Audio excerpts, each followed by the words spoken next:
Pois bem, galera, é um prazerzaço estar ao lado de vocês para tratarmos, a partir de agora, da culpabilidade.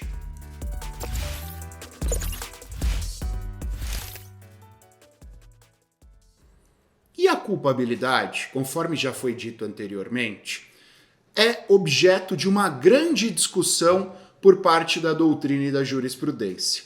Vejam, se nós formos tripartidos, nós consideramos que o crime é fato típico, antijurídico e culpável. Neste contexto, a culpabilidade será elemento do crime. Consequentemente, a exclusão da culpabilidade reverberará na exclusão do crime.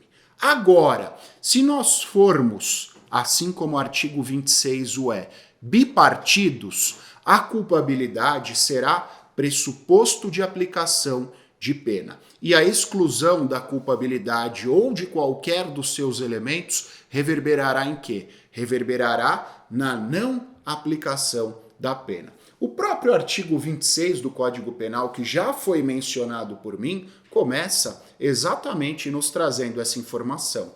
É isento de pena quem? E aí ele vai lá e faz menção a algumas situações. No que diz respeito à culpabilidade, ela é composta por alguns elementos. O primeiro elemento que compõe a culpabilidade é a imputabilidade. E a imputabilidade, que será mencionada por nós no momento oportuno, é dividida a partir de critérios biopsicológicos. O critério biológico, todos vocês conhecem, está na Lei 8.069 de 90 e o próprio Código Penal faz menção a eles, que diz respeito a quê? Ele diz respeito a Cássio, ao menor de 18 anos, que será responsabilizado pela lei que eu fiz menção, o Estatuto da Criança e do Adolescente, e não pelo Código Penal. O critério psicológico da imputabilidade leva em consideração algumas circunstâncias, e essas circunstâncias correspondem aos próximos elementos da culpabilidade, que são potencial consciência da ilicitude e inexigibilidade de conduta diversa. Repito, 3 elementos da culpabilidade: imputabilidade, critério biopsicológico, potencial consciência da ilicitude e inexigibilidade de conduta diversa. Faço aqui um retrocesso apenas para que vocês lembrem disso. Quando nós estudamos os elementos do fato típico, quando nós estudamos o dolo e a culpa mais especificamente, eu mencionei a vocês que lá atrás, quando nós adotávamos a teoria causalista, o dolo e a culpa eram elementos da culpabilidade. Com o advento da teoria finalista, o dolo e a culpa passaram a ser elementos da conduta, do fato típico. E por que lá na teoria causalista, antigamente, nós tratávamos o dolo e a culpa dentro da culpa como elementos da culpabilidade? E por que hoje nós olhamos para a potencial consciência da ilicitude e para a inexigibilidade de conduta diversa?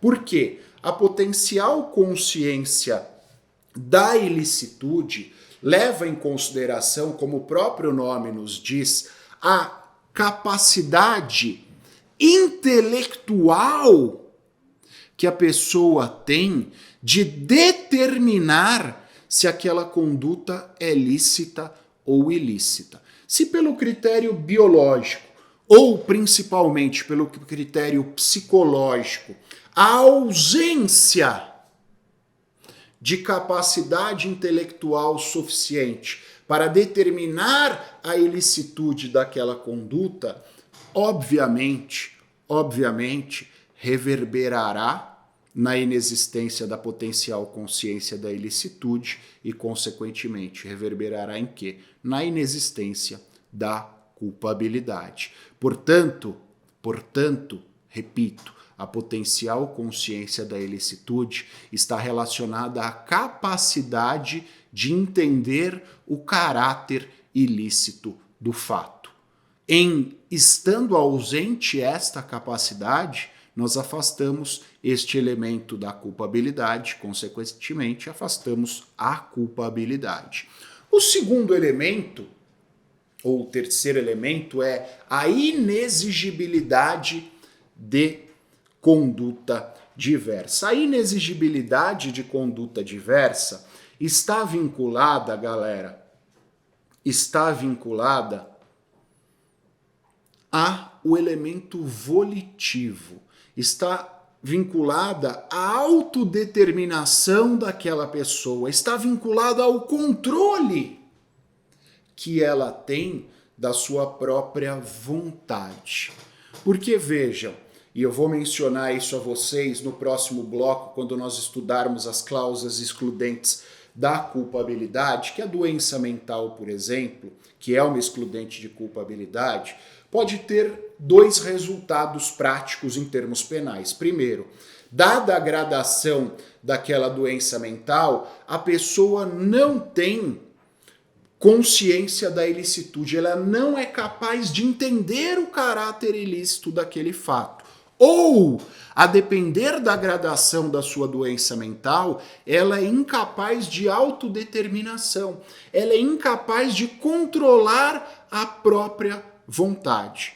E quando ela é incapaz de controlar a sua própria vontade, nós também vamos excluir a culpabilidade, porque este terceiro elemento será excluído. Será excluída a exigibilidade de conduta diversa. Tranquilo? Portanto, são estes os três elementos que compõem a culpabilidade: imputabilidade, potencial consciência da ilicitude e inexigibilidade de conduta diversa. A imputabilidade, tenho convicção que todos vocês conhecem, vinculada ao critério biopsicológico, e dentro do critério psicológico nós temos a capacidade de entender o caráter ilícito do fato, que é a potencial consciência da ilicitude, e a capacidade de autodeterminação, que é a inexigibilidade de conduta diversa. E essa inexigibilidade de conduta diversa